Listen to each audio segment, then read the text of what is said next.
Buenas tardes, bueno, ya casi noches a todos. Bienvenidos a esta mesa redonda de Amazon University Sports. Y bueno, como podéis saber, la temática de esta mesa redonda será de perfiles profesionales en los esports. Yo soy Samuel González, soy Social Media Manager en Amazon University Sports y seré el moderador de esta mesa redonda. Como todos sabemos, el sector de los deportes electrónicos es joven en términos de recorrido y a su vez resulta muy atractivo para diferentes perfiles profesionales que buscan un lugar en el que desempeñar una labor. Muchas de estas personas, muchos de estos perfiles, sueñan con trabajar en algún momento en el sector de los deportes electrónicos, ya sea por el amor a la escena y todo lo que le rodea, o simplemente porque sus conocimientos resultan interesantes para el desarrollo de esto. Hoy contamos con tres perfiles diferentes que hemos considerado muy atractivos. En primer lugar, contamos con Eider Díaz, Marketing and Communication Senior Manager en Movistar Riders, que bueno, hemos contactado con Eider porque, como todos sabemos, el sector de los deportes electrónicos se está consolidando en la actualidad con unos altísimos niveles de crecimiento. Y gracias al engagement que generan estos deportes electrónicos, las nuevas generaciones pueden encontrar y compartir unos valores únicos en todo su ecosistema. A continuación tenemos también a Gaby Sotos, que es creador y director general de Mental Gaming. Gaby Sotos y Mental Gaming lo que están haciendo es implementar la figura del psicólogo deportivo en los clubes de esports y, bueno, básicamente en los deportes electrónicos, de tal forma que este sector está ganando relevancia en los últimos años. A la vez que se desvanece el tabú entre los deportistas de incorporar sus recursos, la ayuda de un psicólogo deportivo que les ayuda a desarrollar estrategias que sumen a su rendimiento deportivo y satisfacción personal. Por último, tenemos a Daniel Bueno. Daniel Bueno es manager de Clash Royale en el Cream Real Betis. Y bueno, básicamente Daniel también está aquí, puesto que el puesto de manager de un equipo todavía a algunos nos resulta difuso y no nos queda muy claro a lo mejor lo que puede ser. Entonces hemos invitado a Daniel para que nos esclarezca esas dudas. Bienvenidos a todos. Hola, buenas noches. Muy buenas. Buenas a todos, buenas noches. Bueno, yo lo primero de todo quería empezar con una pequeña pregunta para romper el hilo entre todos nosotros. Y bueno, lo que quiero es saber cuál es vuestro juego favorito.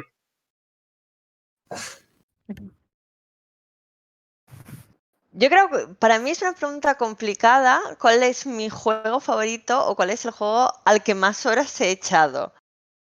Porque yo creo que ahora mismo al que más horas he echado es al Layton y a toda su saga con muchísima diferencia. Pero no la consideraría igual mi juego favorito. Como juegos, pues tengo más cariño a otros como Gears of War, también me gusta el Rainbow Six, pero más horas con diferencia con el profesor Layton, descubriendo misterios. Yo por mi parte lo tengo claro. Y mi juego favorito es el League of Legends en este caso. Y además al que más horas he echado también, tanto como profesional de psicología como jugador malo, pero jugador.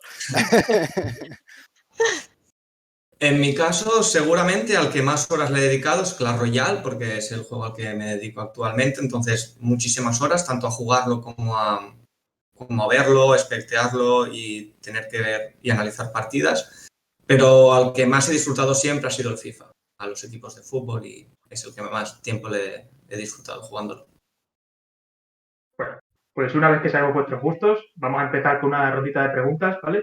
Ya le he explicado a nuestros invitados antes de esta mesa redonda cómo va a funcionar.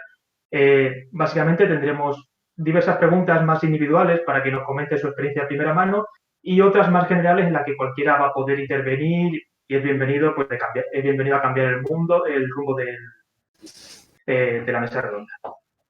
En primer lugar, lo que os quería preguntar, una pregunta así más general, es ¿cuál ha sido vuestro camino hasta llegar a trabajar en los deportes electrónicos? Es decir, ¿habéis estudiado una carrera, tenéis algún tipo de titulación que os haya llevado hasta aquí o ha sido por azar, por decir, de repente habéis tenido la oportunidad? Quien quiera, Aider, por ejemplo, tú primero, que te tengo aquí a la Si queréis, derecha. empiezo yo otra vez. Pues la verdad es que lo mío fue un poco por casualidad. O sea, yo la carrera que estudié fue en Bilbao, bueno, en Leioa, Publicidad y Relaciones Públicas. Y bueno, como mucha otra gente, yo me vine a Madrid en busca de una salida laboral.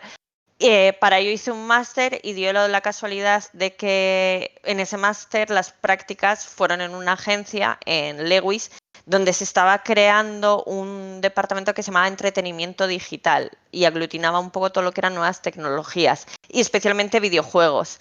Tuve la suerte de que, pues lo digo, como eres la persona joven que ha entrado, entiendes de videojuegos y te gustan, pues vas a llevar los videojuegos. Y tuve la suerte de llevar pues cuentas como 505 o Sega, y a partir de ahí la experiencia laboral hizo que mi vida estuviera todo el rato relacionada o principalmente videojuegos o tecnología. Hasta que pues hace unos 4 años me llamaron desde SL España para comentarme un poco el proyecto. Justo fue en una época que yo estaba trabajando un poco más fuera de los videojuegos, y el haber estado fuera unos años y haber visto todo lo que habían evolucionado los esports me dejó en shock. Y así fue como llega SL y ahora Movistar Riders. O sea, un poco de casualidad de tener la suerte de que lo que era mi hobby, sin buscarlo, pues se acaba convirtiendo ya desde hace bastantes años en mi profesión. Yo la verdad que por mi parte fue un poco más convulso, digamos. O sea, yo cuando empiezo a estudiar, yo ni siquiera empiezo a estudiar psicología. Empiezo a estudiar ingeniería química y psicología era mi cuarta opción de todo. Por delante estaba fisio, por delante estaba enfermería y acabé estudiando psicología al final. Me salí de ingeniería química y cuando acabé psicología me gustaba la psicología deportiva, opté por intentar adentrarme más en ese mundo, acabé un máster y a partir de ahí dije, ok, ¿qué puedo hacer con la psicología deportiva? Vi que en el mundo de los videojuegos empezaba a usar un poquito todo esto, vi como Alejo entraba a Mad Lions primero y fue un poquito el precursor de todo y dije, bueno, yo quiero también hacer esto y después empecé a ver cómo se podía mejorar un poquito la escena de psicólogos dentro de los esports y opté por crear Mental Gaming, que al final es un poco lo que nos trae aquí también, y que al final es reunirnos, tener una metodología lo más común posible y sacar todo esto hacia adelante con la mejor de las soluciones, ¿no? Vamos a decir, pero al final creo que es un poquito casualidad que yo esté en los esports, pero siempre he sido fiel seguidor de los videojuegos también. Así que bueno, opté por esta rama. Entonces, Gaby, un momento que te interrumpa, además de trabajar en los esports, eres emprendedor. Además soy emprendedor, sí. Volveremos Difícil a en esto más estos tarde. tiempos. Difícil en estos Volveremos a esto tiempos. más adelante. En mi caso es un poco parecido al de Gaby. Yo estoy un poco de rebote. Yo soy profesor de educación primaria. De hecho, estudié magisterio y actualmente sigo ejerciendo de profesor de educación primaria durante mi horario pues, escolar. Y empecé jugando a videojuegos y eso que te metes en YouTube, ¿no? Para intentar averiguar, pues, no sé, maneras distintas de jugar para tú, pues, mejorar en el juego que sea. En eso empiezas a conocer a youtubers, te llegas a poner a tener contacto con ellos de manera más cercana. En mi caso fue con Koji-san YouTube, que es un creador de contenido de Clash Royale y de otros juegos. Y a raíz de ahí, pues, él quería cerrar su canal. En ese momento yo estaba desempleado y me ofrecí ayudarle de manera desinteresada. Fuimos creciendo, la escena competitiva de Clash Royale fue creciendo, creciendo, creciendo y vimos la posibilidad de crear un equipo totalmente amateur. En ese momento no se podía considerar un eSport, simplemente era un jueguecito donde la gente jugaba por diversión. Pero claro, el juego fue creciendo, equipos grandes como puede ser el de Eider, Movistar Riders en su momento apostó por Clash Royale y fuimos creciendo hasta que el CEO de Criminal Betis actual, que es Diego Soro, lo conocía de hace un tiempo de otro juego, curiosamente también gracias al youtuber, y me ofreció empezar Crim con Clash Royale. Desde ahí empezamos a entrar ligas, al principio eran ligas más pequeñas, es que aquí hemos llegado a las mejores ligas del mundo, a llegar a competir con equipos como SK, Team Liquid y de los mejores del mundo. Bueno, a continuación lo que voy a hacer es una pregunta para Daniel y para Eider. y quiero que Gaby nos la desmienta o no, ya que él es nuestro psicólogo.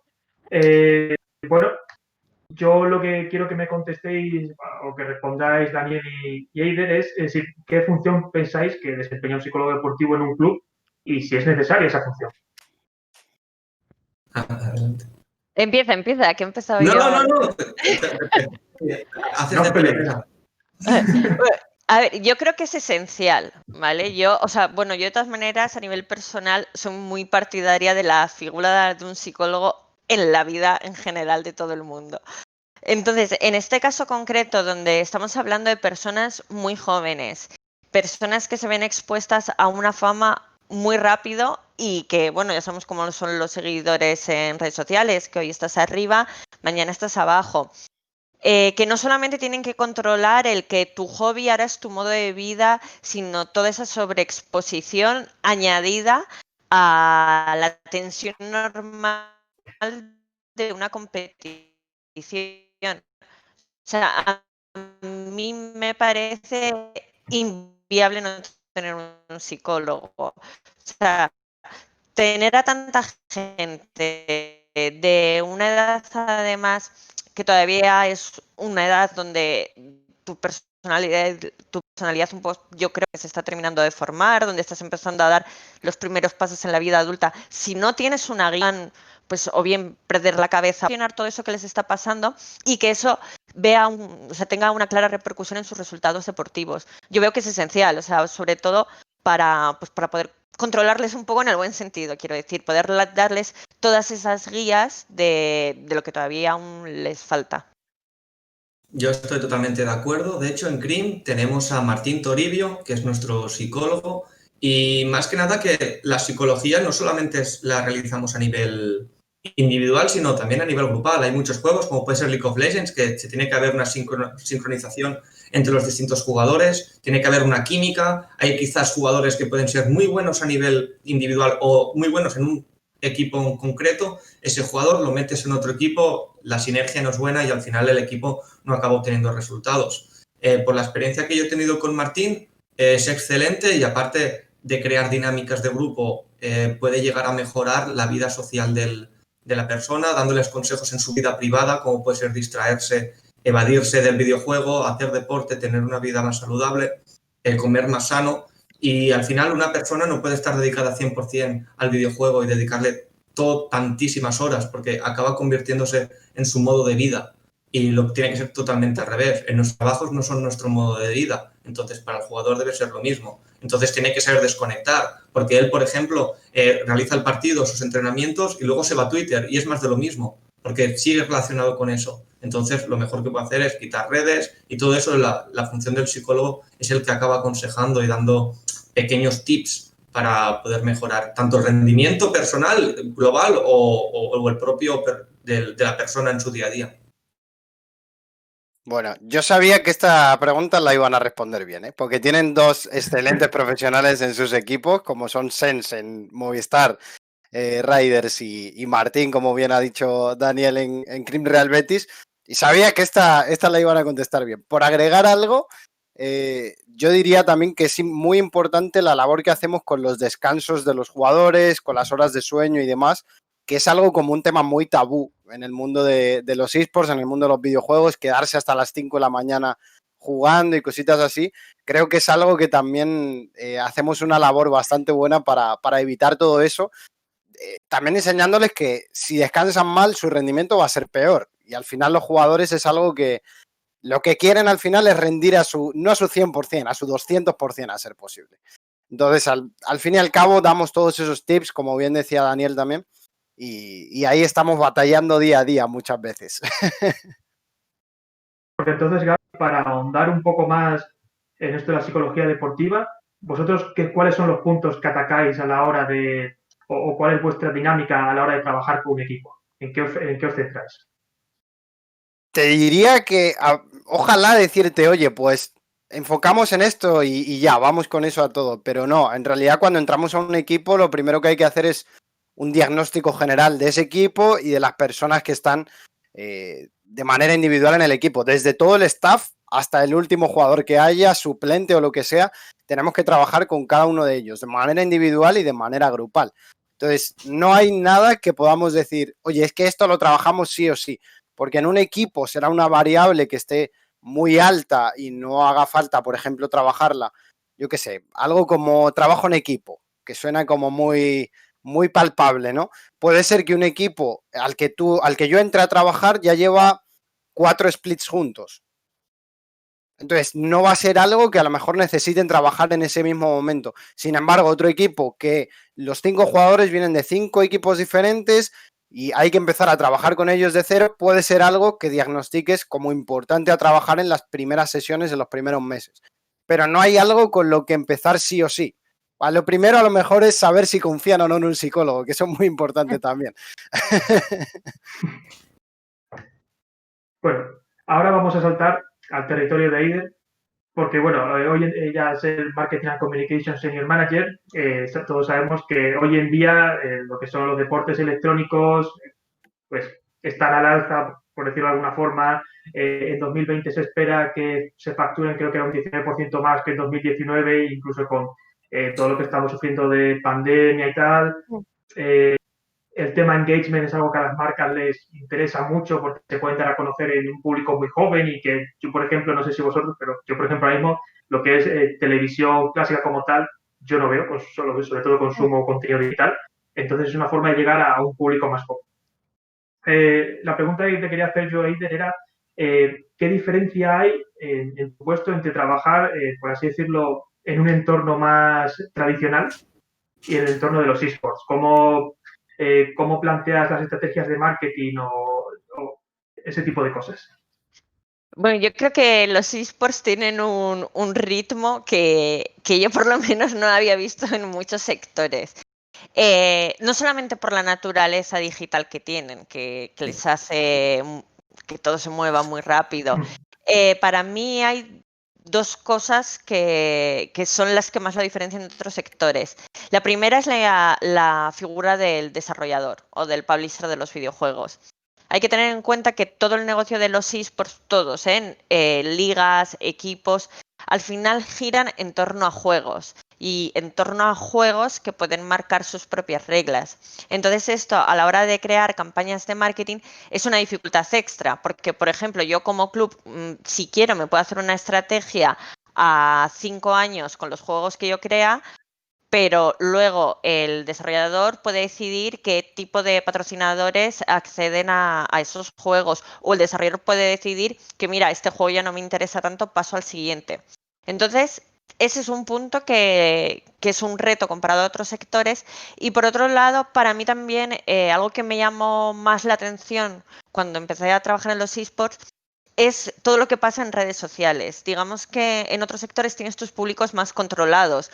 Pues yo tengo a la prensa que tiene X canales, tengo a otros públicos, pero aquí, por ejemplo, en Twitter está todo. O sea, yo pongo un tweet y seguramente los periodistas están reaccionando antes a ese tweet que al mail donde yo les he enviado la nota de prensa. La comunidad me va a decir claramente lo que opina, que eso sí que es algo que no pasa. A ver, hoy en día en todos los sectores los clientes interactúan de una forma, pero el engagement, como tú comentabas, que se crea en los esports es brutal, para bien, porque consigues ese engagement también con tus patrocinios que no tienes en otros lados, pero también para mal, porque al final has creado una confianza y si el usuario final siente que has roto su confianza por cualquier cosa, porque has perdido y considera que es que deberías estar ganando todo, porque has hecho una acción que no les termina de convencer, te lo van a decir insistentemente. Entonces, Y además, sin filtros. sí, Es lo que tiene sí, te van a dar claramente su opinión, además. Entonces, yo creo que eso es algo que no encuentras en otros sectores y que igual hace de este sector que tenga esos retos, pero por otro lado, es lo que decía, tienes un engagement brutal, las acciones que haces llegan mucho a la comunidad. Yo trabajando en eSports es la primera vez que he recibido mensajes a mi cuenta personal diciendo, cuéntame cómo puedo llegar ahí, qué has estudiado. Entonces, ves ese vínculo que creas con tu público y yo creo que es algo buenísimo.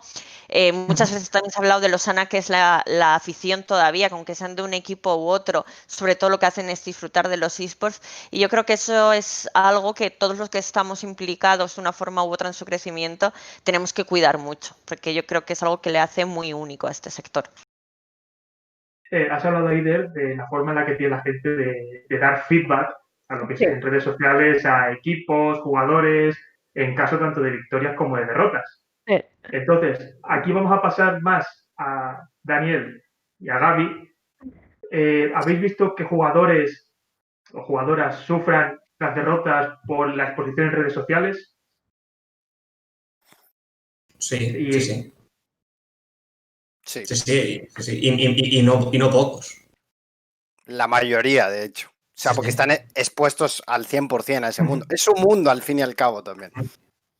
Entonces, pero ahí yo creo que, volviendo un poco a lo que nos decía Daniel antes, que hay que enseñarles a que después de un partido, sea bueno o sea malo el resultado, las redes sociales quedan out porque no están saliendo de su vida de trabajo, digamos.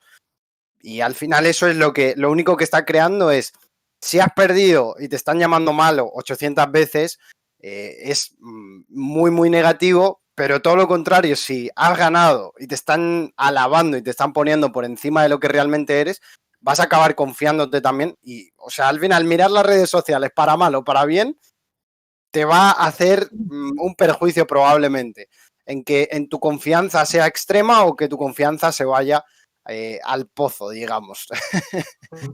¿Cómo afrontáis esos casos? Y me Eso gustaría te iba a añadir preguntar. que no solamente es un tema de confianza, sino también de presión. Porque Sí. previo a los partidos o previo a la season que sea, se realizan unos tier list donde se empiezan a catalogar a los jugadores en tier S, tier S+, tier A, tier B, tier Z, o al más malo. Y los jugadores que, por ejemplo, se les puede llamar, entre comillas, novatos de una primera liga o de una primera season, los ves sumamente abajo. Entonces, tienen que tener un esfuerzo extra de, bueno, me están poniendo abajo del todo. Y es que como falle el primer partido, van a decir, veis, tenía razón, este jugador tiene que estar abajo. Entonces, los jugadores que van adquiriendo experiencia sí que quizás no lo sufren tanto porque tienen un recorrido detrás. Pero el juego evoluciona de manera muy rápida y muy veloz y jugadores quizás en 2-3 años que antes estaban en la cima ya no lo están. Y tienen que surgir jugadores nuevos. Y esos jugadores nuevos tienen muy difícil llegar a resaltar precisamente por la presión que se les pone, porque en el momento en que un equipo te incorpora, ya tienes que dar el 100%. Y si no lo haces, es cuando te viene el hate y toda la presión encima. Sí. Pero imagino que Se ven más los jugadores como productos que como personas. Y creo que ese es el principal problema. Claro. Sin embargo, también algo que es muy interesante hoy en día es que cada vez se pide más a los jugadores que, por así decirlo, que generen una marca personal, ¿no? Que la trabajen, que la cuiden. Eider, por ejemplo, ¿qué nos podrías contar de ellos? Si tenéis algún tipo de trato con los jugadores, me refiero de forma personal, como necesitamos que hagáis esto, o nos gustaría que enfocáis vuestras redes sociales de esta forma. Porque estamos hablando que hoy en día, básicamente, las redes sociales es, por así decirlo, el pilar fundamental de lo que es la comunicación de los deportes electrónicos. Sí, o sea, para empezar hay que tener cuidado con una tendencia que se está creando últimamente a creer que todos los jugadores además tienen que ser creadores de contenidos. O sea, habrá jugadores que afortunadamente te sirvan perfecto para ambas cosas, pero hay que tener en cuenta que al final tú como club tienes a jugadores porque son buenos y tienen buenos resultados deportivamente. Y no eso a veces tiene que casar con tener una personalidad súper extrovertida y que se te dé bien el tema del streaming. Siempre, por supuesto, intentamos potenciarlo porque creemos que es bueno para sus carreras en general. Entonces, bueno, desde Movistar Aires siempre les animamos a hacer X streamings con el club y también con nuestros patrocinadores, porque al final a la hora de dar voz a un acuerdo, ellos son la principal cara. Y tal vez en eso es lo que hacemos en mucho más trabajo. ¿Por qué? Porque muchas veces, sobre todo para gente que, digamos, ha nacido con las redes sociales, aunque sean canales públicos, lo siguen considerando como algo privado, ¿sabes? Es mi cuenta de Twitter y yo digo lo que quiero. Y claro, cuando estás dentro de una estructura de un club por supuesto, puedes seguir diciendo lo que quieres porque es tu cuenta, pero tienes que tener claro que hay ciertos comentarios que pueden tener una repercusión. O sea, ya no digo solamente comentarios de decir, esta marca no me gusta, que ya te estás cerrando puertas a un futuro, sino muchas veces meterse en polémicas que sabemos que este sector pues es un poco dado a ellas. Entonces, por un lado, intentamos fomentar esa exposición, sobre todo en la gente que vemos que le cuesta un poco más, pues que pierdan el miedo a hacer streamings, a interactuar con su comunidad. Pero por otro lado, también cuidamos es un canal público, no solamente te está representando a ti, sino que está representando al club para el que juegas y en tu propio beneficio, si quieres que esto sea tu carrera profesional, pues tener claras ciertas guidelines. Bueno, falta por tocar lo que es el sector de Daniel, porque hemos hablado ya un poco de lo que es la psicología en los deportes electrónicos, hemos hablado de marketing digital, estrategias de marketing.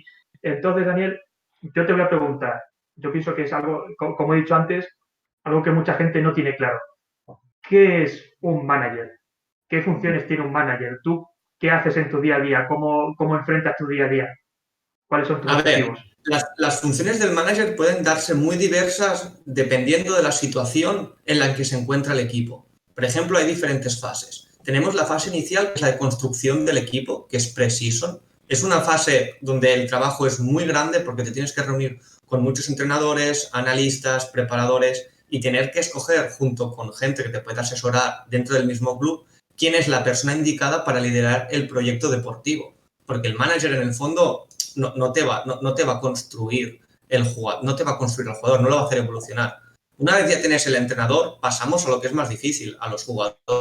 Y es lo que me comentaba Aider ahora. Muchos de ellos tienen unos perfiles muy marcados de personalidad, tanto de streaming o de simplemente pues, de ser conflictivos o no, o de ser muy pasivos. Entonces, junto con el entrenador, se deciden cuáles son esos jugadores que encajan bien en ese proyecto.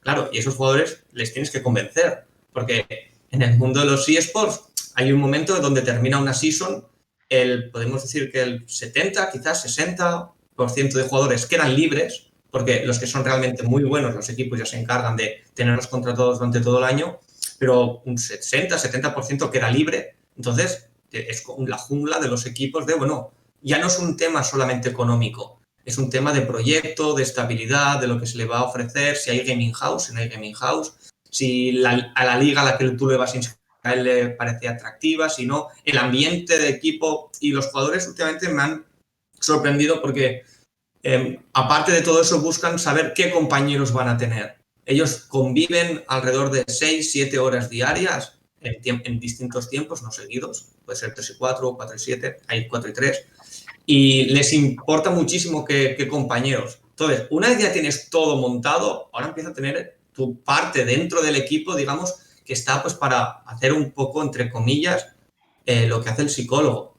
Obviamente no lo hacemos ni la mitad de bien de lo que le hace el psicólogo, pero es vivir el día a día junto con el entrenador, que es con quien acabamos teniendo más contacto de cómo está yendo el equipo, qué tal las dinámicas, puedo llegar a entrar y realizar una dinámica con ellas, que parece una tontería, pero puede ser desde jugar al pinturillo a hacer una sopa de letras, a ver vídeos reaccionando youtubers y reírnos. Al final es crear esa dinámica. Y luego, dependiendo de la liga, si es una liga, ahora con COVID, obviamente, todas online, simplemente tienes contacto con la liga, mandar alineaciones, recibirlas, avisos, reglas, diferentes parches que puedan salir en los juegos, avisar a los jugadores cuánto estar, el día de los partidos estar con ellos en la llamada correspondiente con el árbitro de turno o el moderador para que no haya penalizaciones y tener ese feedback con la liga. Si es en presencial, pues desde comprar el vuelo, alquilar una casa en caso de que se juegue en Los Ángeles, si se tiene que jugar en Tokio, nos vamos a Tokio, o si es en una casa aquí en España, pues tener cocina, tener limpieza, vuelos, es decir, es toda la infraestructura de lo que conlleva que unos chicos puedan ir a un sitio presencialmente a jugar. Y luego, pues eso, lo que he comentado, vivir el día a día con ellos, en las derrotas, en las victorias, y en caso de que considere, o que el manager pueda considerar que el equipo necesita un especialista para apoyar al equipo, ya contactas con el psicólogo, lo invitas al servidor, haces la llamada y si es en presencial, pues muchísimo mejor eso que ganas. Es decir, que un manager al final lo que sería es por así decirlo, al uso un director deportivo. Sí, podría ser la función. Lo que pasa que, por ejemplo, en mi caso, tenemos jugadores que son de Latinoamérica. Estos jugadores no tienen que tener factura aparte porque no tienen la seguridad social aquí en España. Entonces, también les realizamos las facturas. Claro, esa parte del director deportivo, yo imagino que en un club convencional de fútbol, de básquet, de lo que sea, el director deportivo no realiza las facturas. Debe haber alguien encargado de economía. En este caso las realizamos nosotros y las pasamos a la gestoría. Pero de resto sí, es muy parecido a lo que podría ser un director deportivo. Has hablado, Dani, de las gaming house. Desde vuestro punto de vista, gaming house sí, gaming house no, pros, contras. Yo veo a Gaby que sonríe. En mi opinión, gaming house no. Para mí lo ideal es un centro de trabajo, que es casi lo mismo, pero muy distinto. Un centro de trabajo es tener unas instalaciones donde los chicos van a competir.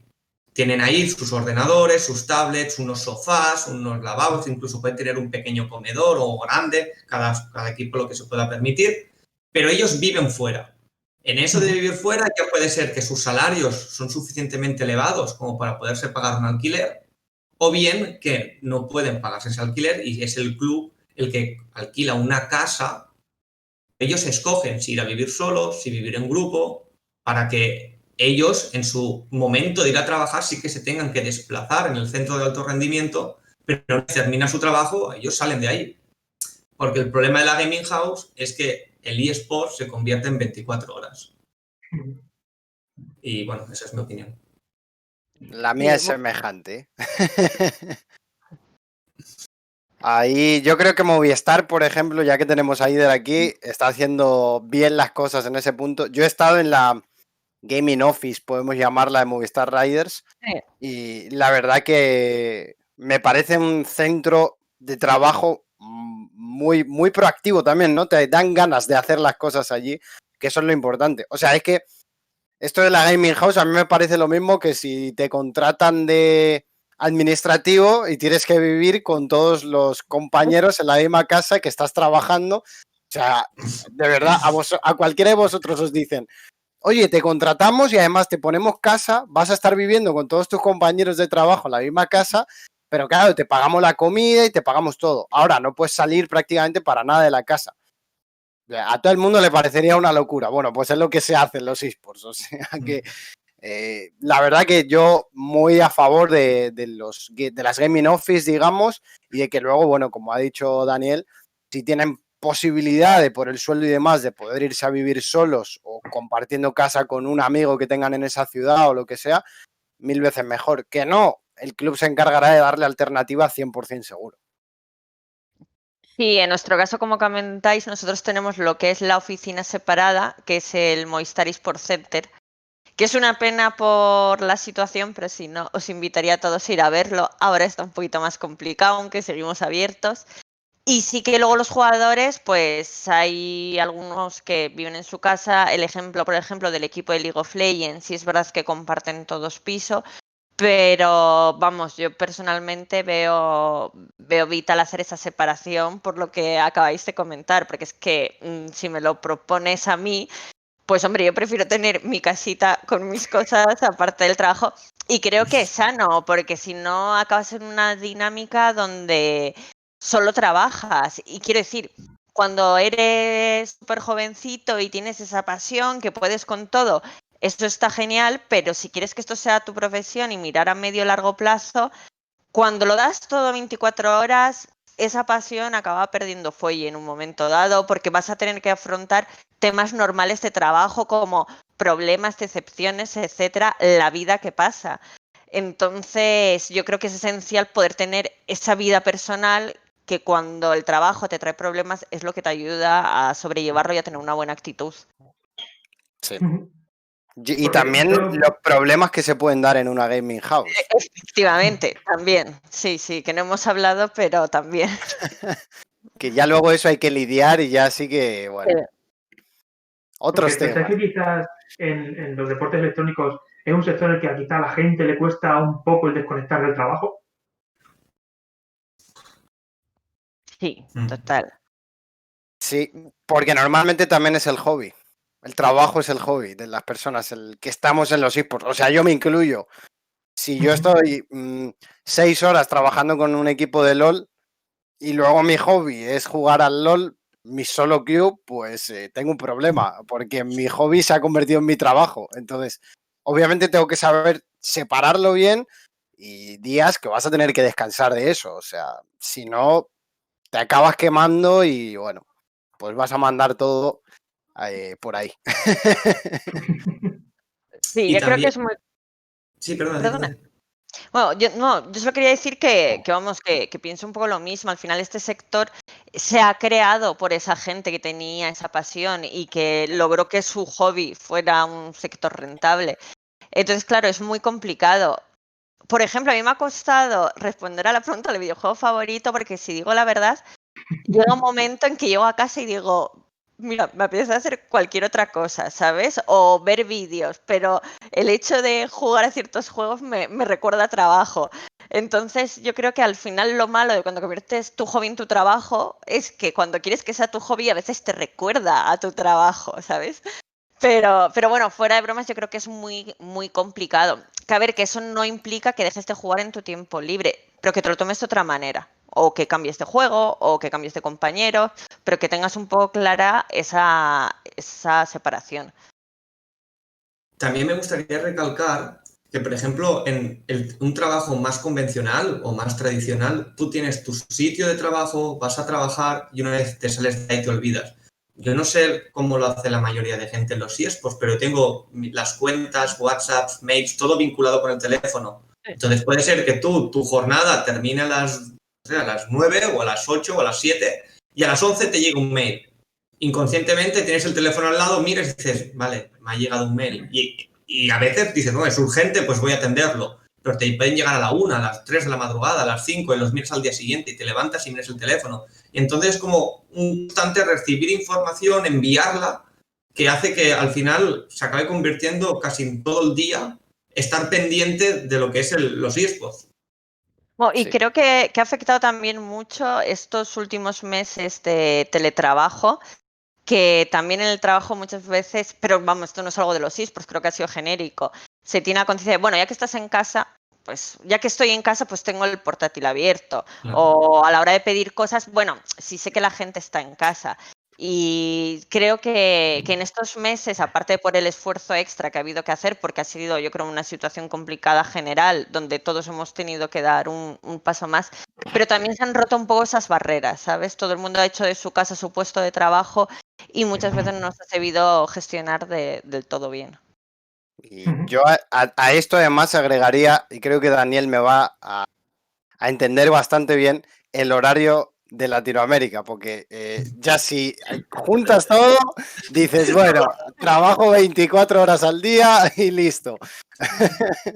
Exacto, cuando lo he dicho estaba pensando justamente en eso, es decir, claro, hay muchísimos jugadores latinoamericanos, claro, para mí son las 1 de la madrugada y para ellos quizás son las 6 de la tarde o las 5. Entonces ellos te escriben y pues tú estás durmiendo, pero a las 9 ya estás dando respuesta, o a las 8 o a las 7 cuando cada uno se levante. Sí. Pues como hemos hablado de gaming houses y también de que al final este sector se construyó en base a gente que era apasionada de los videojuegos y lo ha creado, primero os voy a hacer una pregunta que nos han pasado del chat, que tiene que ver con el tema de las gaming houses y de los equipos en general y bueno, de la cantidad de gente. Entonces, esta es para ti, Gaby, y es un psicólogo deportivo, ¿por cuántas personas puede velar?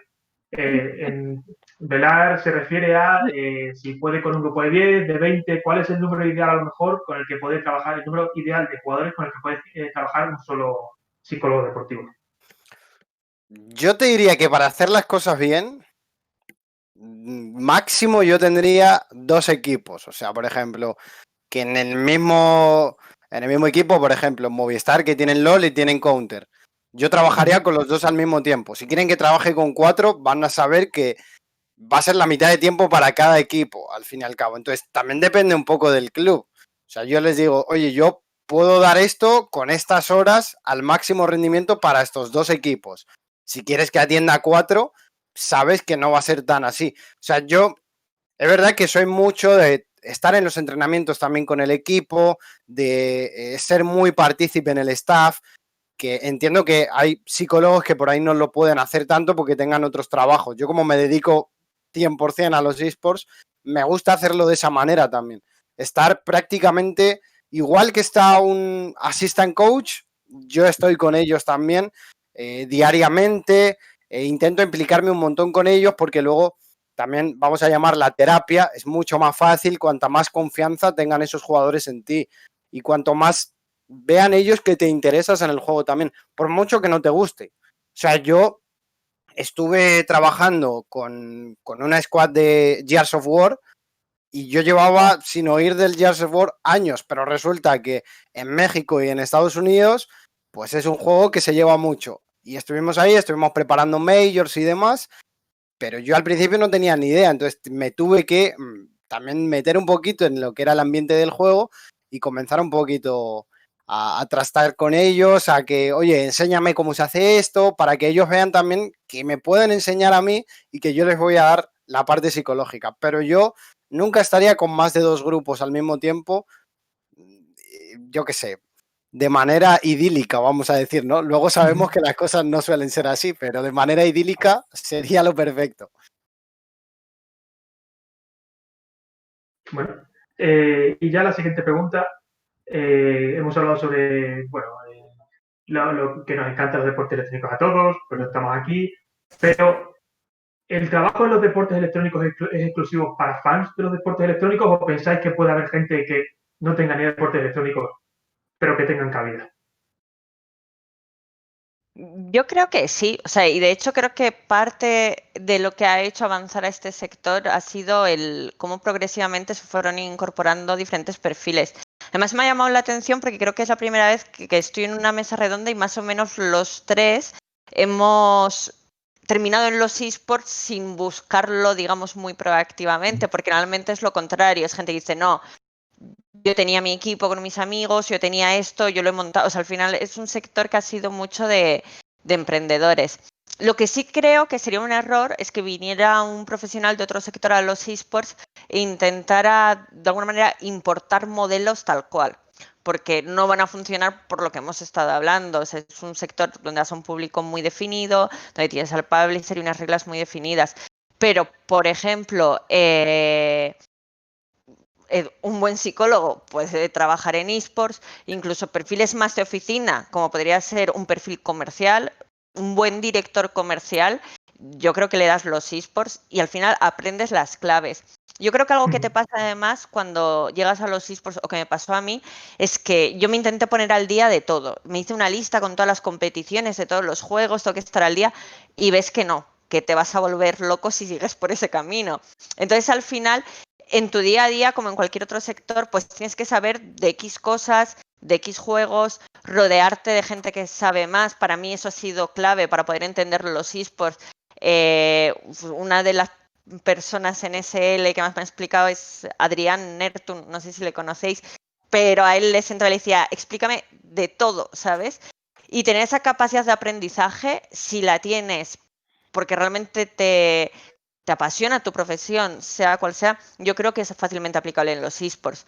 Sí que es verdad que te tienes que rodear de gente que esto sea su pasión, porque hay ciertos temas y ciertos detalles que o estás entregado a esto o es imposible llegar porque es un ecosistema muy extenso, es que al final no es un juego, es todos los juegos, es como si quieres saber de todos los deportes, es imposible.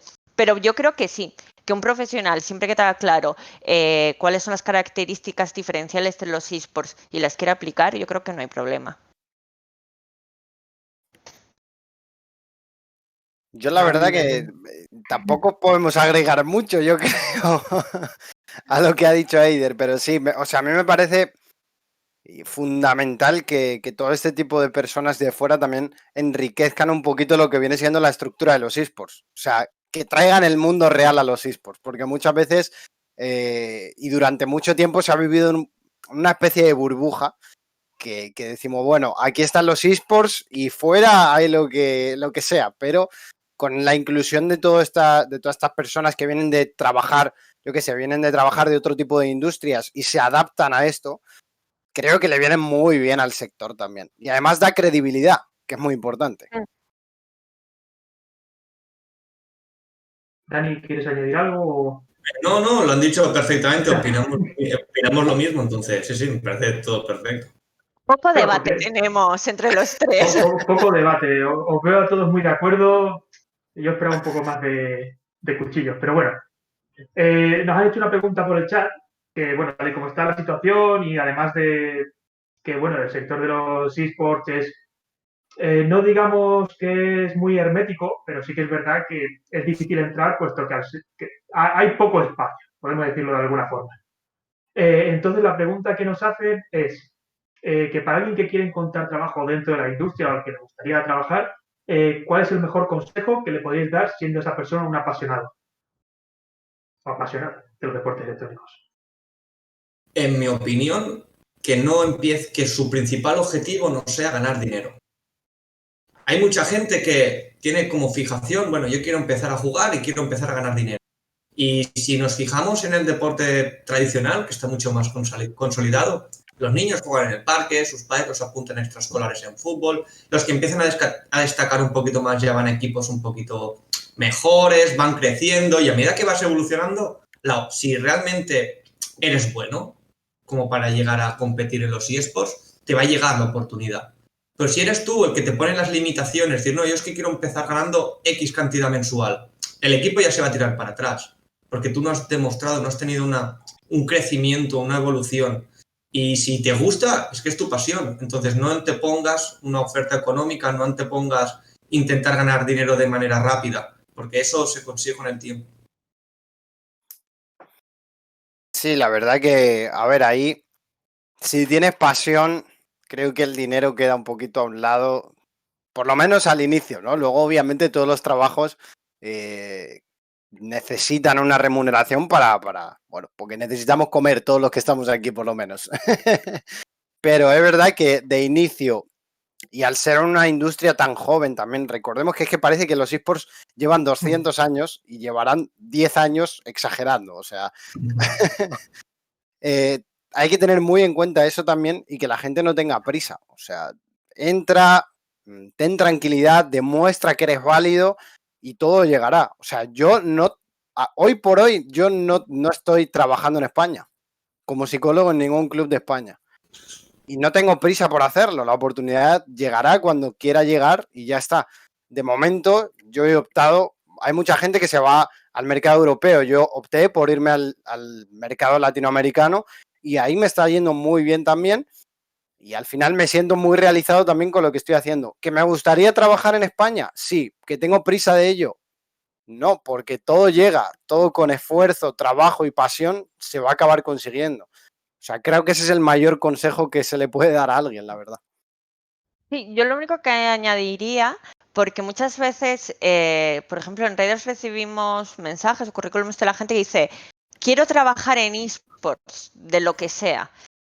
Y claro, dentro, por ejemplo, de la estructura de un club, es muy diferente trabajar si eres jugador o si eres psicólogo. Entonces, sobre todo en los perfiles más jóvenes que nos sigan así, yo siempre pregunto, ¿qué quieres hacer? O sea, primero mira qué es lo que te gusta, porque lo bueno de los esports es que prácticamente cualquier ocupación habitual tiene su reflejo. Por ejemplo, hace poco hablaban en una charla de la necesidad de abogados especializados en todo lo que está pasando en los esports. Pues oye, primero plántate que te gusta, si te gusta estar en el terreno más audiovisual o ser el jugador o eso, o te gusta ser abogado, psicólogo, comunicación. Y luego mira cómo lo puedes aplicar en los esports, pero no quieras entrar en los esports por estar en cualquier cosa, porque entonces puede ser que tu experiencia no sea positiva porque no has sabido buscar tu hueco. Y puede que te frustres y digas, pues bueno, mira, era mi ilusión y jamás podré trabajar de esto. Entonces yo creo que, sobre todo, ya digo, los más jóvenes que no tienen claro dónde posicionarse, que van primero pensar el qué quiero ser en la vida y luego aplicarlo a los esports. O sea, más que centrarte en un sector concreto.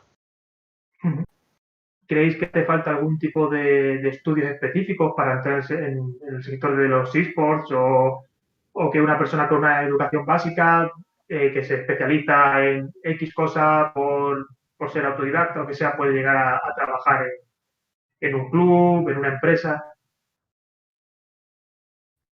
Hombre, a ver, yo sí que creo que se necesita cierta formación. O sea, estamos hablando que cualquier profesional puede venir a los esports, pero como cualquier sector, los años de experiencia también cuentan. O sea, por muy bueno que seas, por ejemplo, a nivel audiovisual, detrás de una cámara, pues una persona que lleve 10 años haciendo competiciones de esports posiblemente sabrá muchas claves que a ti se te escapan. Entonces, sí que creo que se necesita una formación por encima, digamos, de la otra. O sea, no veo una carrera específica de 5 años de esports, eso no lo veo. Sí que veo pues pequeños cursos que podrían ser de especialización más que otra cosa basados en los esports y que sean eso, modulares. Oye, pues esports aplicados en audiovisuales o en psicología o en X.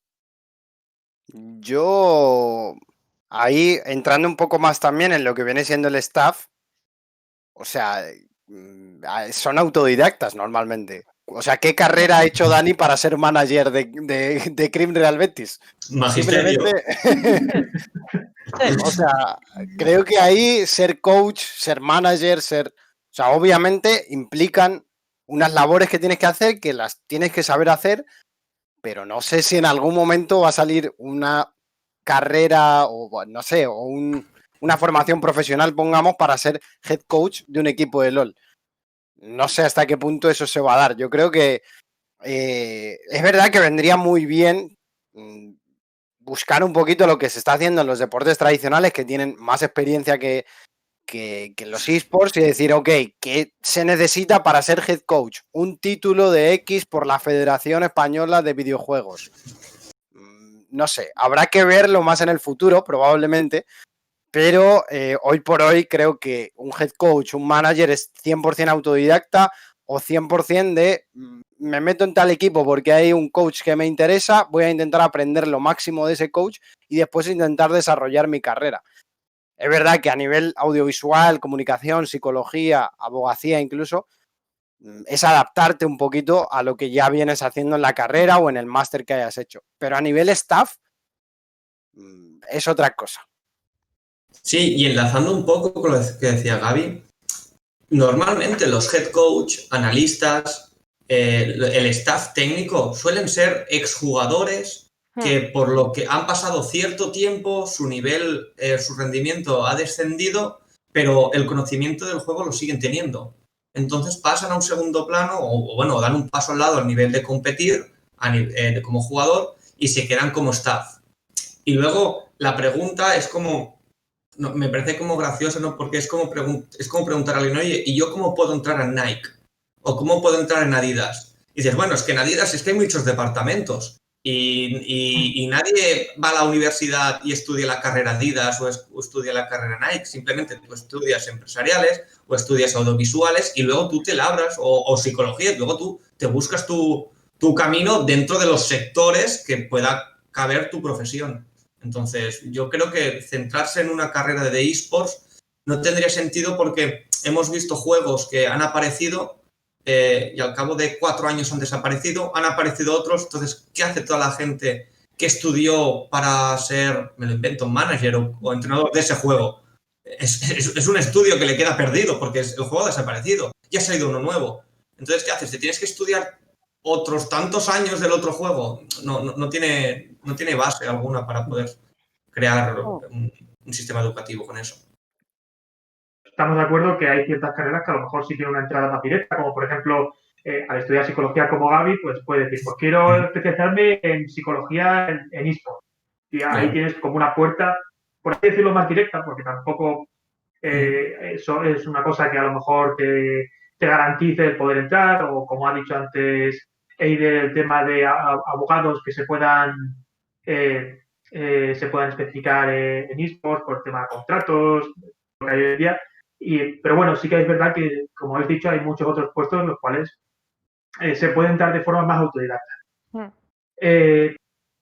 Hilando con esto, ¿qué perfiles profesionales pensáis que ahora mismo son los más demandados en deportes electrónicos? Jugadores. Sí. Yo creo que jugadores y también redes sociales, si tuviera que decir una segunda cosa. Sí, porque al final son es lo más visible. Sí. Streamers también, pongamos que Sí. puede ser algo muy interesante ahora. Pero en general yo creo que jugadores, staff técnico, que creo que ahora mismo es lo más demandado, porque lo demás, no vamos a decir que es secundario, pero son cosas que los equipos muchas veces no se plantean hasta que no llegan a X nivel. Entonces también, al fin y al cabo, para montar un equipo, digamos a nivel amateur, no vamos a irnos ya a lo que está más preestablecido, lo primero que tienes que tener es un head manager, un head coach y 5 jugadores. Y luego ya, bueno, intentas ver si un psicólogo le puede ayudar, si un nutricionista le puede ayudar, si un preparador físico puede ayudar, pero vendrá después. Entonces creo que hay que ser realistas y a mí me gustaría decir que psicólogos es lo que más se demanda, pero creo que para empezar lo que se necesita es jugadores, head coach, head manager y puedes empezar con eso realmente. Sí. Lo harán mejor o peor, pero la demanda es esa, yo creo. Me acuerdo el otro día que estuve viendo en YouTube un vídeo de Juste, de Sportmaníacos, que hablaba del tema porque había mucha gente que le preguntaba, ¿yo cómo puedo entrar a trabajar en eSport? Y él comentaba que era un vídeo cortito, 7 minutos, algo así, que, por ejemplo, que una de las cosas más demandadas ahora mismo eran diseñadores, editores de vídeo. No sé qué pensáis sobre ello. Es otra salida más, yo creo, al fin y al cabo. Sí. O sea, es algo muy, muy demandado ahora porque creo que se está subiendo la calidad también de lo que hacen la mayoría de los equipos en cuanto a vídeo, en cuanto a foto, en cuanto a las líneas gráficas de todos los equipos. Creo que está habiendo una revolución ahora mismo y se está mejorando muchísimo y eso es muy bueno. O sea, creo que el nivel de diseño gráfico y de diseño de vídeo que se está teniendo ahora mismo en la industria de los esports, cualquier industria de otro deporte va a estar con un ojillo mirando porque sabe que puede haber cosas muy interesantes que luego se puedan llevar a la Liga de Fútbol, a la NBA, y yo creo que van a estar ahí, que ahora también las grandes ligas van a tener que mirar un poquito a las ligas de esports por las cosas, por las novedades que se están trayendo al fin y al cabo. Sí. Yo creo que es muy importante, además, lo que has comentado antes, Gaby, que al final esto es una industria muy joven. Entonces, pues evidentemente cuando empiezas un proyecto, a mí me pasa un poco lo mismo. Yo he estudiado comunicación y soy profesional de comunicación, pero sé que muchas veces se piensa que, bueno, al final la noticia, la nota de prensa la puede escribir cualquiera. No voy a decir por qué estoy tan en contra de eso, porque ya os lo podéis imaginar, pero sí que es verdad que cuando ves lo imprescindible, pues te quedas con lo imprescindible, que es lo que habéis dicho, pues mira, jugadores y un coach. Pero claro, ha llegado un momento, yo creo que el sector se está expandiendo y al incorporar otros perfiles, otro tipo de estrategias de marketing, otro tipo de estrategias de comunicación, con otro tipo de presupuestos, se están haciendo cosas muy bien ahora. Pero no quiere decir que antes no hubiera diseñadores, sino que ahora ha llegado el momento donde ciertas inversiones permiten estar dando estos pasos. O sea, evidentemente cuando sois solamente 5 personas en el equipo, porque sois los jugadores, pues si tienes una estrategia en redes sociales que es súper exitosa, estará muy bien, pero habrás tenido parte de suerte porque no tienes a una persona profesional en ese tipo de estrategias por detrás. Entonces, yo creo que por eso ahora es cuando hay tantas cosas que parece que son tan guays. Lo primero porque nos dirigimos a un público joven donde ya le teníamos cogido la medida antes de que empezara a pasar esto. Y lo que está pasando en otros deportes es que siguen haciendo lo mismo que cuando hablaban a su público hace 20 o 30 años. Entonces, de repente llegan los esports, que han estado un poco de tapadillo, por decirlo, durante años. Y cuando empiezan a hacer ruido, lo empiezan a hacer de esta manera y es cuando haces ese efecto. Por ejemplo, yo cuando trabajaba en SL ponías un vídeo de la IEM Katowice, de la competición, y todo el mundo alucinaba sin saber qué eran los esports. Y yo creo que es lo que está pasando en redes. Ves todos los contenidos que se están moviendo, la calidad de producción audiovisual que tienen las piezas que se están moviendo, las líneas gráficas. y la gente está como, uy, ¿y esto de dónde sale? Bueno, pues de mucho trabajo que antes no se veía, pero que ahora se tiene la inversión para que se empiece a ver, y lo que queda todavía por verse. Bueno, pues a continuación os quiero hacer una pregunta. Y bueno, pues vivimos en plena pandemia, como todos sabemos, de la COVID-19. ¿Cómo veis vosotros la situación hoy en día de los esports? ¿Qué perspectivas tenéis en estos tiempos difíciles que corren? Y si creéis que hemos salido más bien parados que mal parados o al contrario. ¿Quién quiere empezar? Pues venga, vamos una pregunta por pregunta, que os he lanzado tres muy rápido. Situación actual. ¿Cómo nos veis después de todo esto que hemos tenido de confinamiento a nivel mundial, básicamente? A ver, el problema mayor que yo he visto es que al final los equipos compiten por las ligas y muchas ligas han terminado cerrando porque donde está la capacidad de los equipos de exportar una marca, que es al final de lo que acaban viendo, de lo que acaban recibiendo ingresos los equipos, se ha visto muy reducida. Porque normalmente estas ligas tienen una fase regular que puede ser online y acaba desembocando en un presencial. Ese presencial acaba aglutinando pues una visibilidad enorme. Ya lo podemos ver en Gamers y en Madrid, en Barcelona creo que fue el Barcelona Wolves o algo así, no recuerdo muy bien el nombre. Y eso pues ha acabado afectando muchísimo. Muchas ligas canceladas, jugadores sin contratar. Si no están contratados los jugadores, tampoco el respectivo coach, ni el respectivo manager, ni el respectivo diseñador, ni analista, ni psicólogo. Entonces son puestos que se han visto muy reducidos.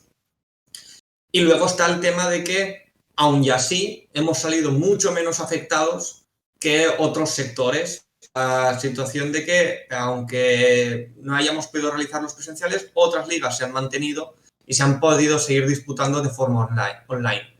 Claro, las marcas no tienen esa visibilidad que les gustaría, los jugadores, los clubes no pueden tener esa accesibilidad o ese contacto tan directo con la afición, pero aún y así se pueden hacer, como ha dicho Eider, distintas campañas para llegar a la gente y que se puedan sentir como más cercanos a la gente, al espectador.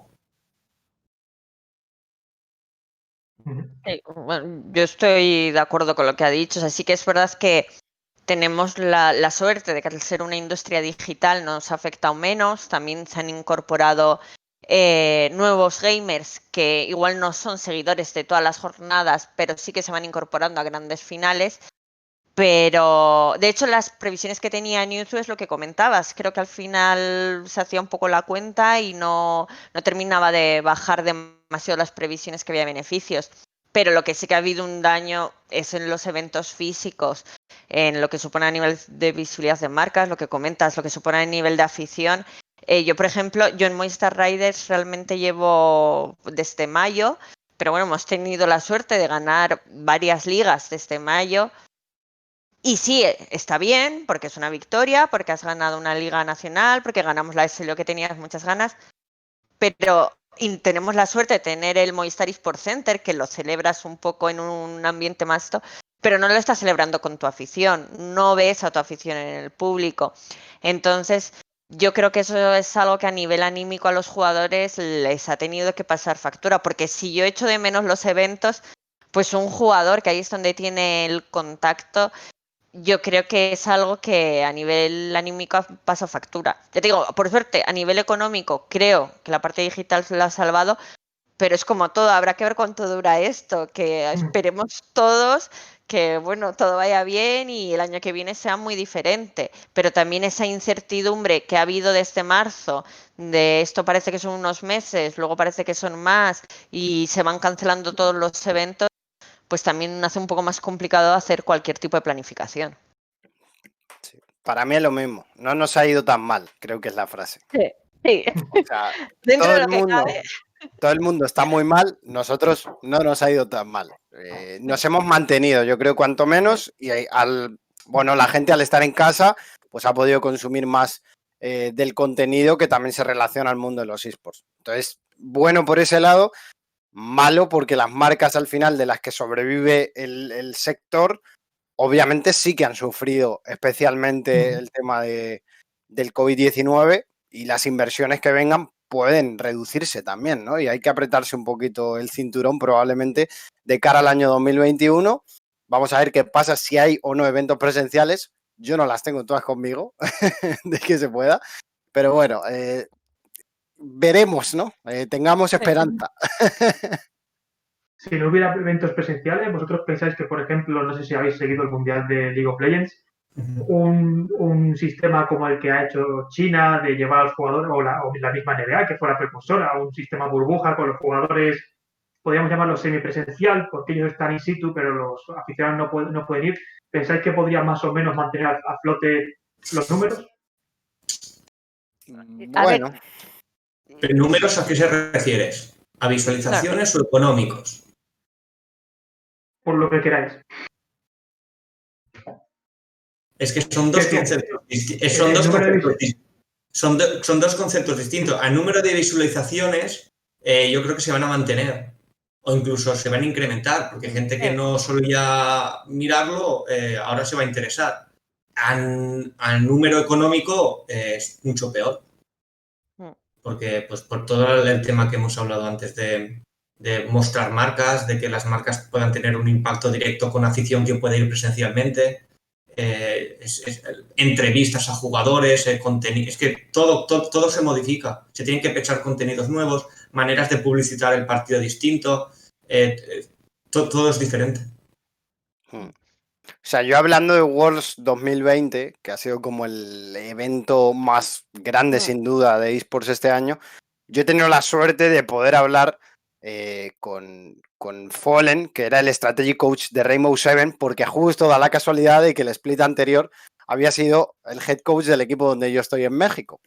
Entonces, él me comentaba, ok, hemos cumplido un sueño, hemos ido a un mundial, pero ¿qué mundial? Un mundial un poco descafeinado también, donde al final se nota mucho esa falta de público y obviamente los eventos que se realizaban yo creo que no son ni parecidos a lo que se pudiera haber hecho este año en Shanghái en estos Worlds. Pero bueno, se ha pasado, yo creo. No creo que sea la solución tampoco el hecho de hacer burbujas, como queramos llamarlas. La solución es que esto se acabe en algún momento, ¿no? Que consigamos derrotar al virus entre todos y que podamos volver a la normalidad realmente. Mientras tanto, bueno, pensamos lo que queramos, pero serán alternativas a una realidad que venga en el futuro de nuevo. Sí, para mí también algo muy importante que te daban ferias como Gamergy o como Madrid Games Week es que te hacía sumar público. Quiero decir, hay mucha gente que va a esos eventos que no es especialmente seguidor de los eSports, le gustan los videojuegos, pero sí que tiene amigos que son seguidores, o bueno, al final es una feria que yo creo, ambas dos han hecho como referentes en Madrid y oye, pues cuando son la gente va. Y eso que hacía que mucha gente descubriera los eSports por primera vez, descubriera tu equipo, se hiciera fan, se saca las fotos.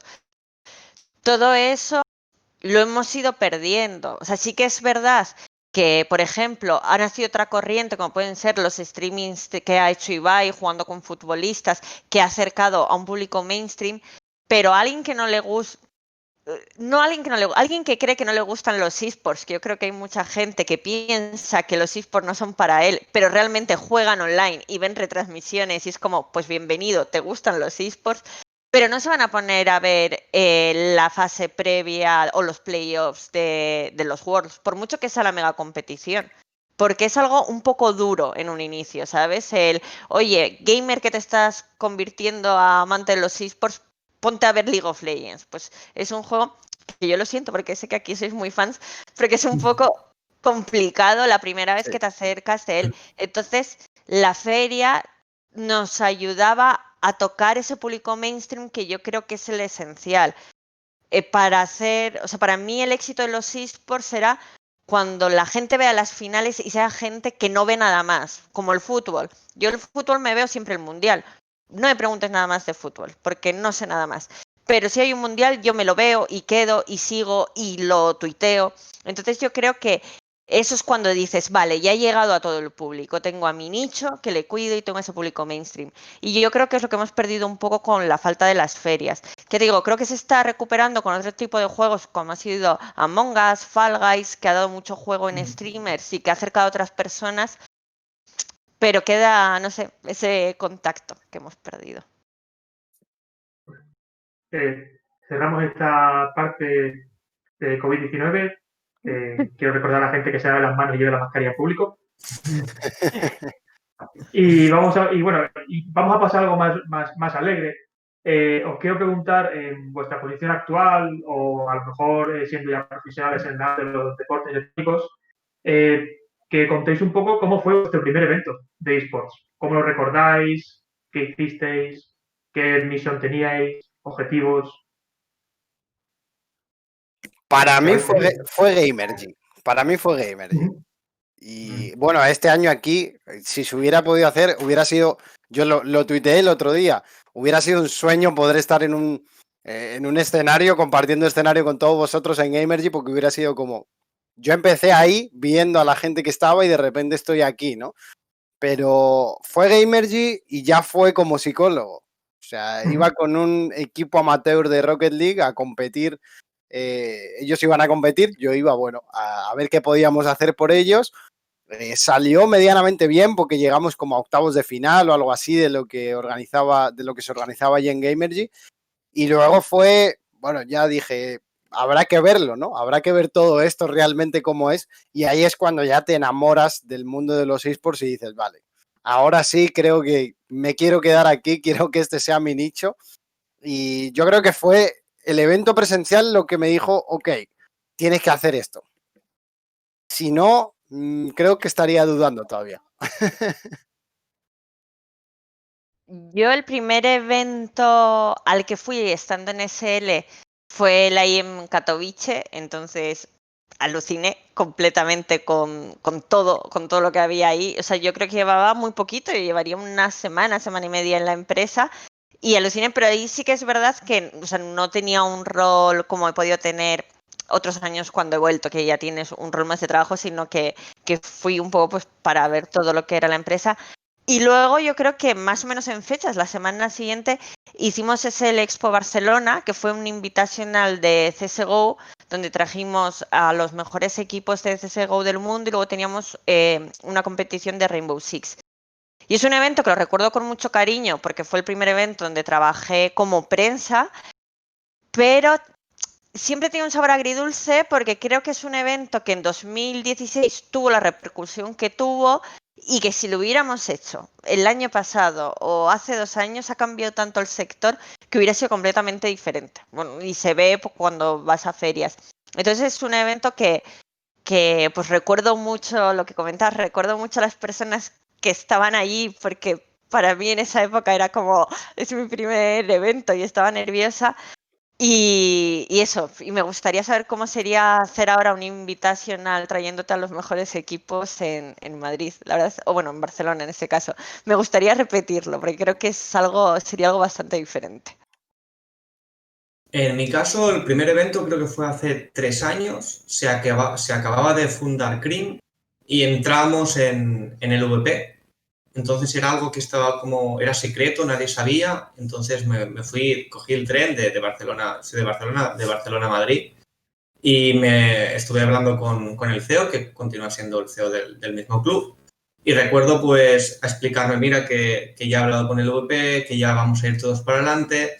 Él tenía varias reuniones, él no podía asistir a una, tuve que ir yo en su lugar con los CEOs de los distintos equipos de SLO, yo no me lo esperaba. Y ahí nos expusieron pues, lo que vendría siendo los planes de SLO a futuro en 2, 3, 4 años, en cómo pensaban hacer las distintas Superliga Orange. Y bueno, aparte de eso, que era, entre comillas, algo más de trabajo, lo que quedó del fin de semana fue disfrutarlo, ver las finales de LOL de España, ver las finales de Clash Royale y bueno, y conocer a mucha gente que había tenido la oportunidad de hablar con ellos mediante Discord, mediante Skype, por WhatsApp. Nunca los había podido tener frente a frente y pues ir a cenar, ir a comer, es una experiencia más y muy recomendable para todos. Yo no sé, ya trayendo también un poquito, si vosotros os acordáis, porque yo flipé el año pasado, estuve en Madrid Games Week y de repente se acerca un niño y me pide una foto. Y digo, ¿qué dices? ¿Cómo sabes quién soy? O sea, no había hecho nada todavía, era el principio prácticamente de Mental. Yo había entrado hace, bueno, tampoco, pero relativamente hace nada a los esports. Y me pide una foto un niño y yo me quedé como, estoy flipando ahora mismo, ¿no? No sé si os acordáis de esa primera vez que alguien os pidió una foto. Bueno, a mi primera y casi única, también tengo que decir, pero la primera vez fue precisamente en ese Expo Barcelona, que yo no llevaba ni un mes y se acercó un chico y me pidió una foto y además a mí me da muchísima vergüenza esas cosas, era como, ¿para qué? En plan, ¿una foto con quién? Conmigo. Y me sacó la foto en plan de, bueno, pues vale, y me dice, ¿me la puedo poner de perfil? Y yo alucinaba y era como de, claro, pero ¿por qué te quieres poner una foto mía? Que en esa época yo creo que ni yo tenía una foto mía en Twitter, ¿sabes? Y claro, pero luego miras alrededor y yo cerca tenía Quentin, que tenía a 200 personas haciendo cola. Digo yo, bueno, pues este pobre chico para entretenerse en la cola está pidiendo fotos a todo el staff que pasamos o algo. Pero sí, a mí es algo y es algo que en mi entorno, que es muy fuera de los esports, a veces me recuerdan porque yo lo conté porque o sea, es eso, es ese momento de ¿por qué yo? Sí, exactamente lo mismo. Imagino que nos deben ver pues vestidos con la camiseta, la chaqueta, el Sí, polo, representando al equipo y dicen, será alguien y por si acaso me saco la foto y luego ya veré quién es. Y a mí también me ha sucedido. Y es gracioso porque al fin y al cabo es decirle, bueno, es que quizás te la podría pedir yo a ti también, que tampoco cambiaría mucho la situación. O sea, el, sí, el sí, sí. tema, el tema es que yo no llevaba nada de ningún equipo. Yo iba al evento para verlo, ni siquiera tenía que trabajar en ese evento y de repente me vino un niñito de 10 años y me dice, ¿tú eres Gaby de Mental Gaming? Yo, sí, pero ¿cómo? O sea, y de hecho, de repente le empezó a explicar al padre todo lo que hacíamos en Mental Gaming y yo me quedé como, bueno, algo estaremos haciendo bien, que por lo menos un niño de 10, 11 años está dando importancia a la psicología también. Pero bueno, fue, no sé, una anécdota bastante interesante.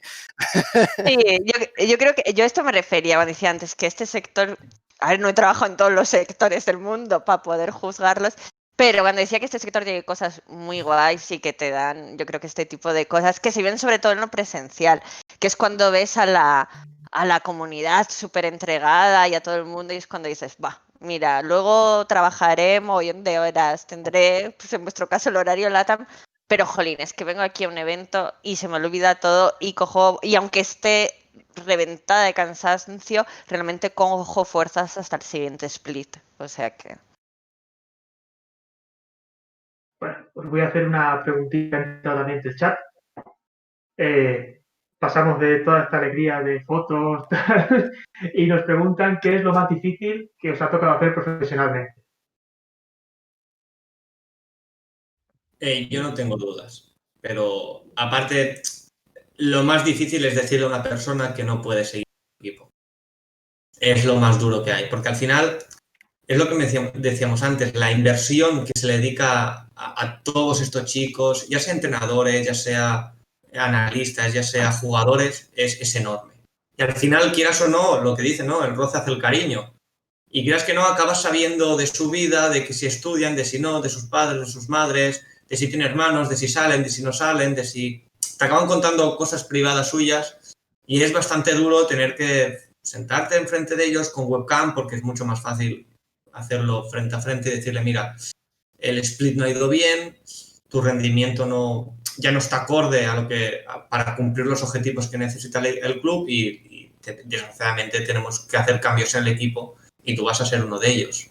Y ese es el momento más duro porque después de eso se abre como una pequeña brecha en la relación con la persona que sí, que puedes seguir hablando con ella, pero es como cuando ibas al colegio con algunos compañeros. Al principio sí que te acabas llevando bien y sigues teniendo relación, pero pasan los meses y ya no hablemos de años y se acaba perdiendo.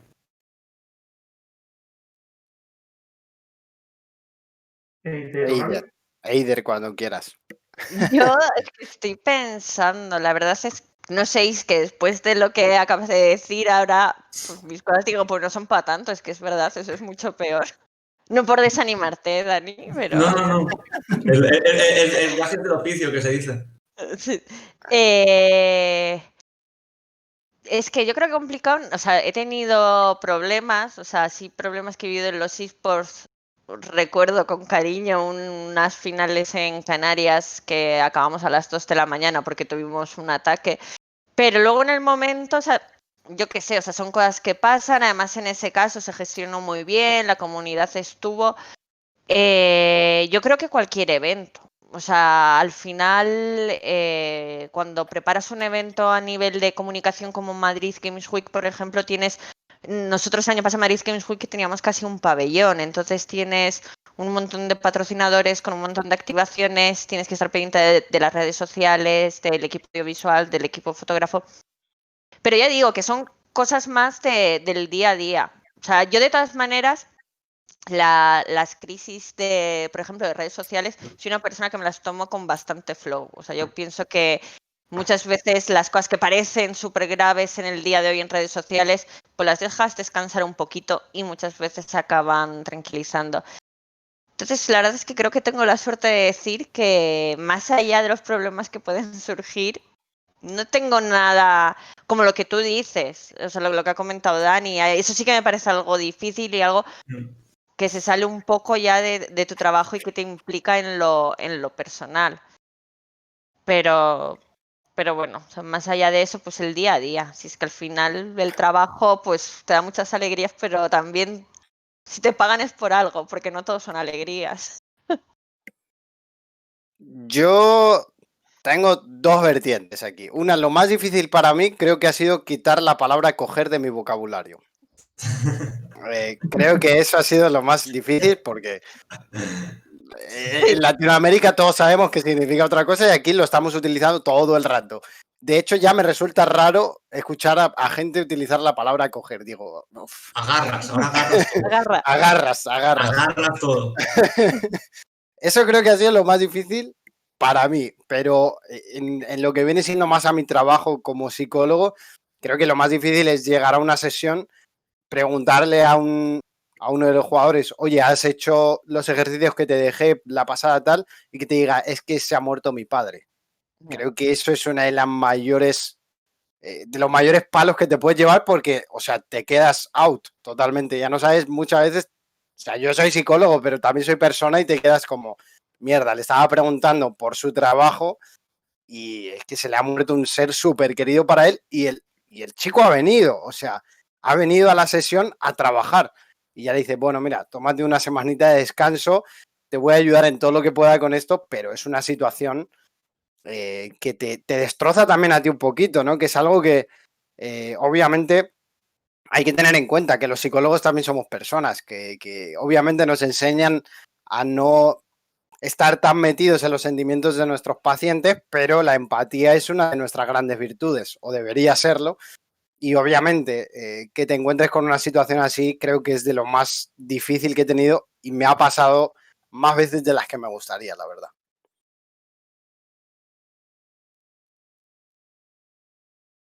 Pues, habiendo dicho esto, yo pienso que vamos a empezar ya a acabar. Vamos a empezar a acabar. Eso no tiene mucho sentido.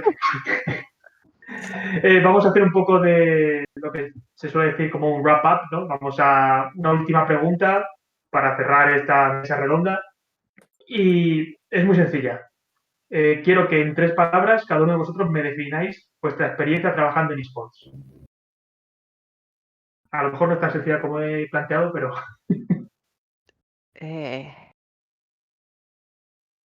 O en una palabra. O me podéis hacer una frase. Va, empiezo yo. A mí me queda una palabra solo, ya tengo dos. Es decir, empiezo yo para que no me pisen las palabras únicamente. Yo diría